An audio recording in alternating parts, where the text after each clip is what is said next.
There are already 4 members in the Volkswagen SUV family, but so far the German automaker has not been represented in the rapidly growing compact SUV market. That's set to change with the new T-Cross.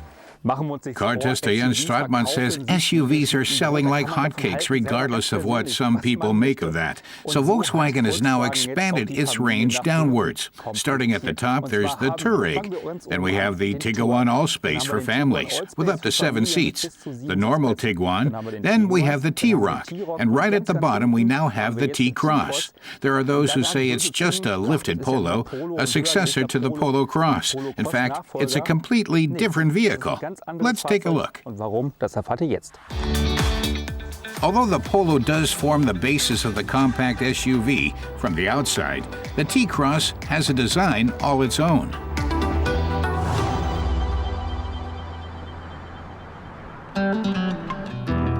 From the front, its membership in the VW SUV family becomes clear. The dominant hood and the wide grille with integrated headlights are reminiscent of its big brothers, the Touareg and T-Roc. 2 sharp horizontal lines from front to back underscore the crossover's dynamic appearance.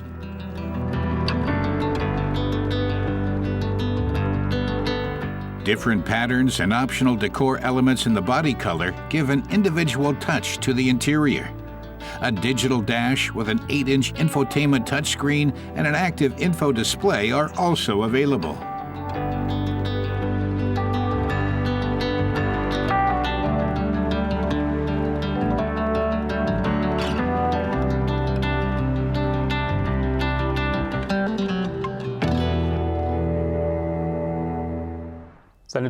Jens says the T-Cross has a typical SUV appearance at the rear thanks to the standard LED taillights and the center-mounted reflective strip. The unbroken lines help give it a dynamic look.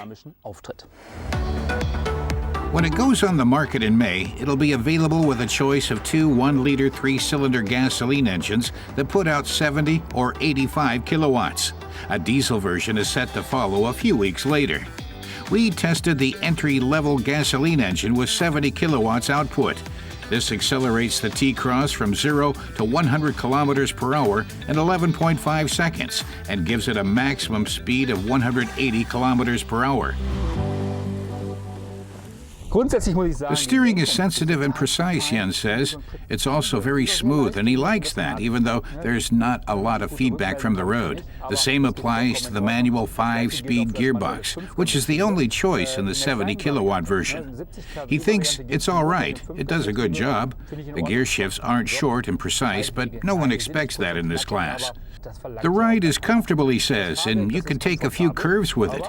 You don't need to worry that the car will start to tip over. As far as the entry-level model's brakes go, there are discs in front, drums in the rear. Higher trim levels have disc brakes front and rear. They provide precise braking with absolutely nothing to complain about. So for Jens, the T-Cross has left a really good impression. Und so kann ich einfach nur sagen, der T-Cross, der hat hier einen richtig guten Eindruck hinterlassen. But it's not only the compact SUV's road manners that impress. There's also the trunk. Jens says the VW T-Cross has a load capacity between 375 and 1,281 liters. That's not only thanks to the fold-down 60/40 split seat backs. The rear seats can also be moved forward, giving a choice between more legroom in the rear and a larger load volume. The rear seat row can be shifted up to 14 centimeters. Jens sums up by saying that buyers who can't do without four-wheel drive will need to look elsewhere, such as at the T-Roc. Four-wheel drive isn't an option in the T-Cross, but otherwise it's a vehicle that offers plenty of room and compelling road handling.